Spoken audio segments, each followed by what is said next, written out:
Welcome to this edition of Jesus Hands and Feet. And I have two folks to introduce to you this time. The first one is Julian Gibb, who has been a colleague of mine for, 4 or 5 years now? Yeah. And we've known each other through our association at the same church in Phoenix, Arizona. And Julian is joining me as part of the interview team in this session. So Julian, welcome. We're glad to have you with us. Thank you. And the second person that I want to introduce is none other than my second grandson, Julian Wahl. And Julian just finished his course at Berkeley. And Julian, what was the major that you had at Berkeley? It was in American Studies with a concentration in social entrepreneurship. Okay. All right. And so you're looking forward to a future in business of some sort? Business, preferably aimed with some sort of social impact involved. Okay. All right. Yeah. And so I've known Julian, for more than 20 years. You're 22? Yeah, we've known each other just about 22 years. Yeah, oh, we did.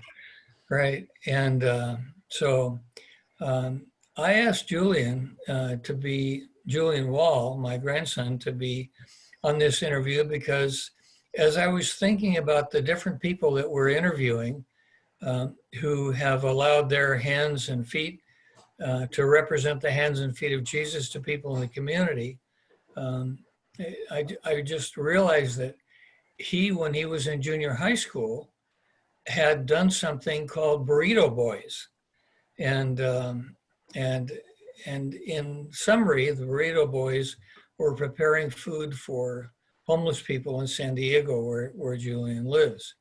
So Julian, tell us a little bit about where the idea of Burrito Boys came from. How was that idea born?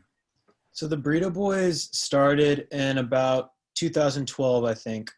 And it was me and a group of 6 of my best friends. So there were 7 of us total.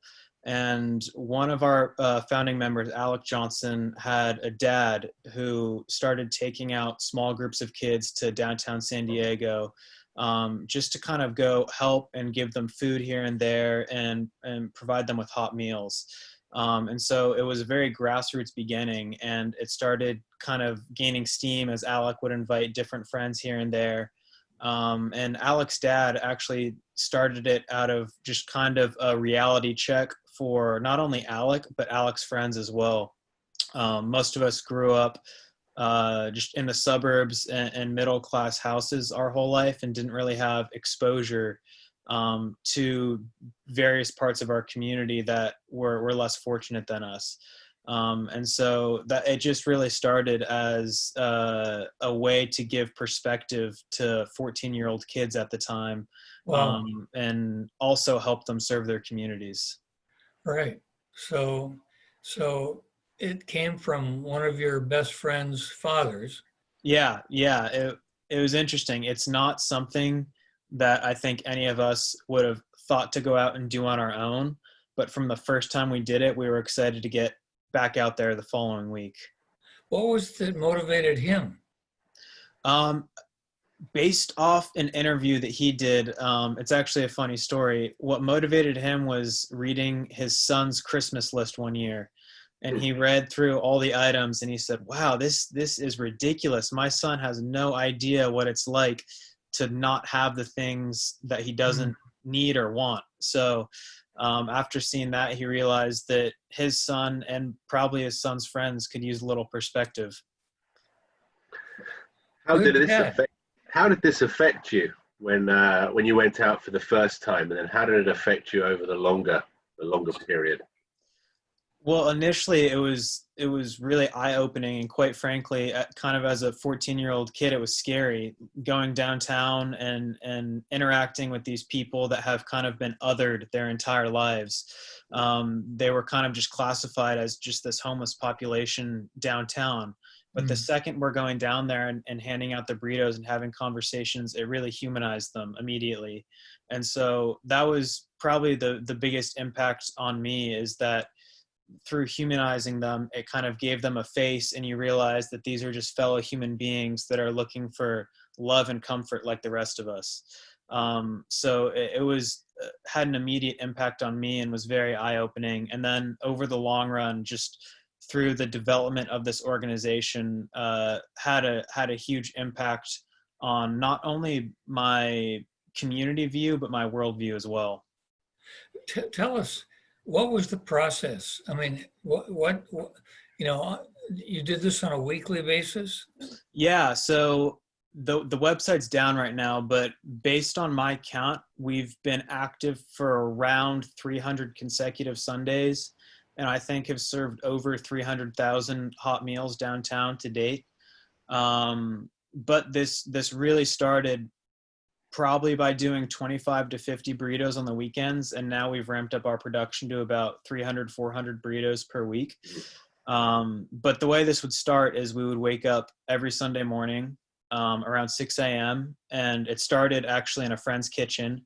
We would go there, and then we would just have different stations where somebody's over there cracking eggs, other people are preparing tortillas, other people are getting the cheese. And so you kind of have this station that's prepping the burritos, and then once the burritos are out of the oven, you have another station that's kind of putting together the packages. So yeah, the work really starts in the kitchen for us. So the package was one burrito? Yep, we started with one burrito, and then eventually, as donations started coming in, we expanded that to a burrito and water. And now our operations are actually pretty big. We offer burrito and water, but then we also do books, toiletries, for people that are part of families. We have a family station where they can come pick up any necessary products they need for younger members of their family. So as we've grown and donations have organically grown as well, we've been able to expand our operations past just food. Okay. So when I joined you for that one Sunday, it wasn't in somebody's kitchen, it was in a pizza shop? Yeah, so over, I think, the course of about 2 years, we kind of outgrew the capacity that we needed to cook just in a family-style kitchen. So one of our friends was close friends with a restaurant owner, and he actually handed us over the keys of the restaurant to open up on Sunday mornings. Yeah, so we had... He handed the keys over to a bunch of 14-year-old kids, huh? We were about 16 at the time, so responsible Okay. enough to operate a restaurant. Okay.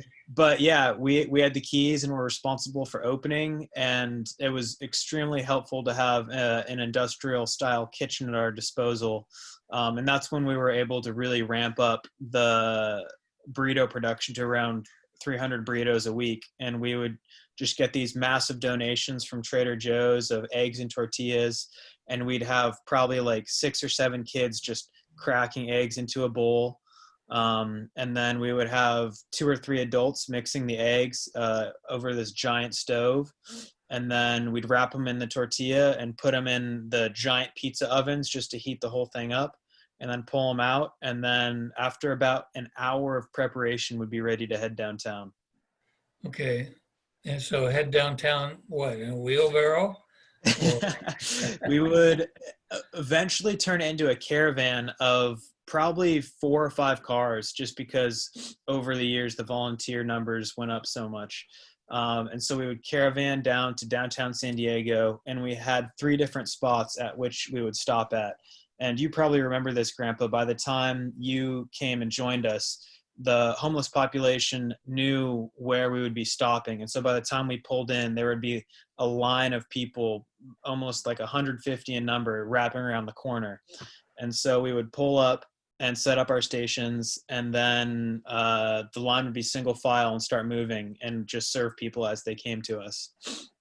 Well, how did you interact with the people? I mean, was it just a line they came up and they got a burrito and they walked on, or so that did you was have conversations with them?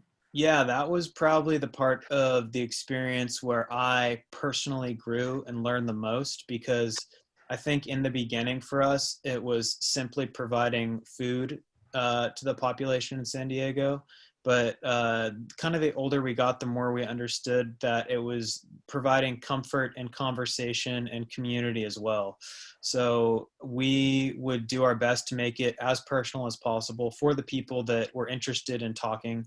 So the line would go single file, and we wanted the line to be efficiently. So we would ask you to get your burrito and water and move out of line. But then we would have volunteers on the other side that would be happy to talk with anybody and just share warm smiles and conversations with anybody that was interested. Can you remember any specific conversations that you had that were meaningful, particularly to you or to the homeless person who you guys fed? We actually had multiple homeless people who over the years we considered our friends, and they would be kind of Sunday staples in our routine. Probably the most profound for all of us, his name was David, and he was in a wheelchair, but he would always make sure to come talk to each and every one of us, make sure we were staying in school, ask us how our week was going. And over the years, we actually developed a strong enough relationship with him to where we all played, the volunteers all played on a soccer team. And so he would actually come to some of our soccer games. Really? Yeah, yeah. How would he get there?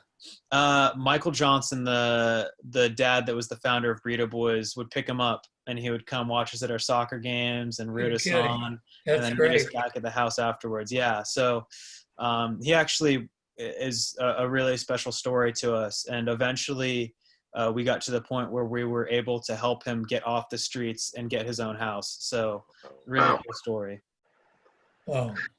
Did you, you know, when you started out, you know, when you were 14 and you had like an egg and, you know, you're making burritos, did you have a vision of where this would go and how you'd be able to, well, the group of you would be able to help people, help David in such a profound way?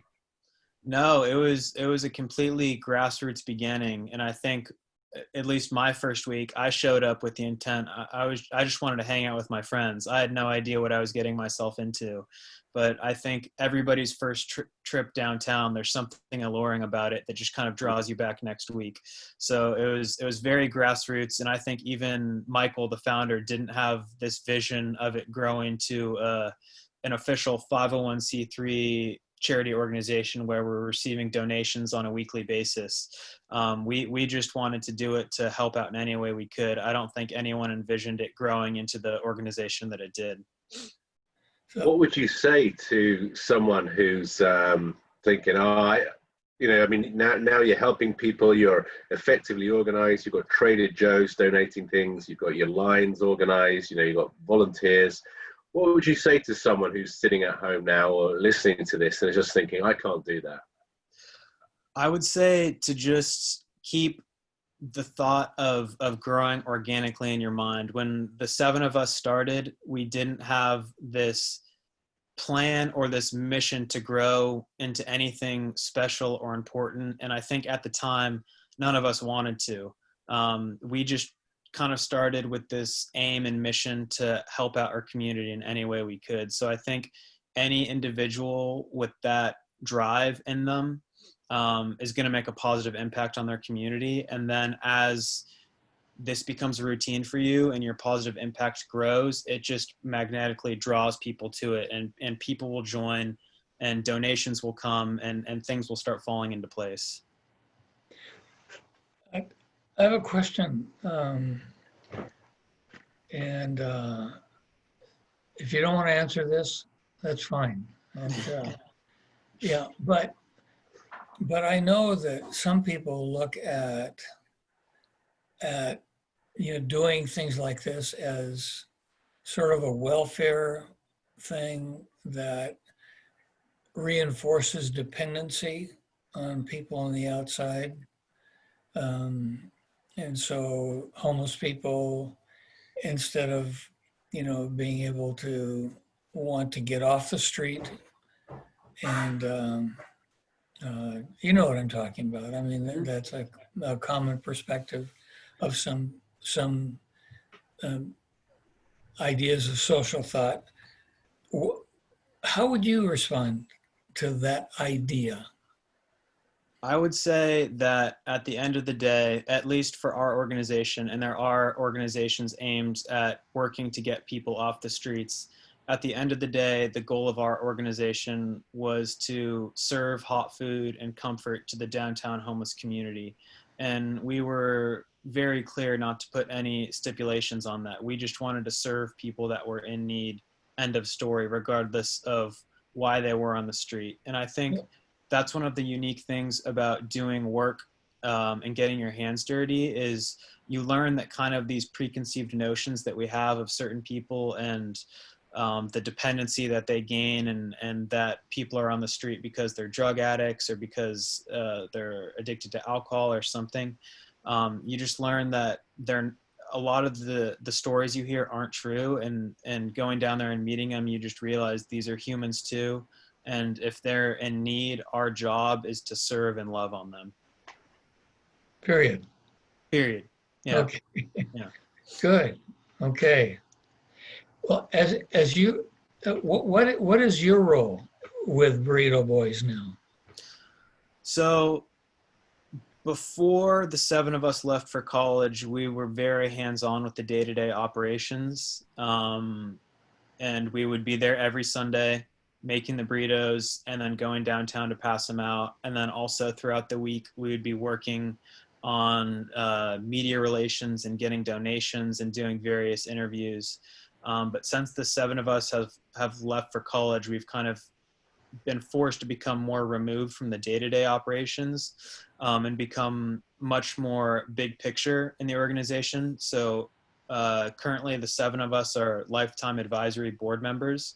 And so what that entails is just kind of making sure that the direction of the organization and the current leadership of the organization is keeping the same spirit alive that we had when we initially started. Okay. All right.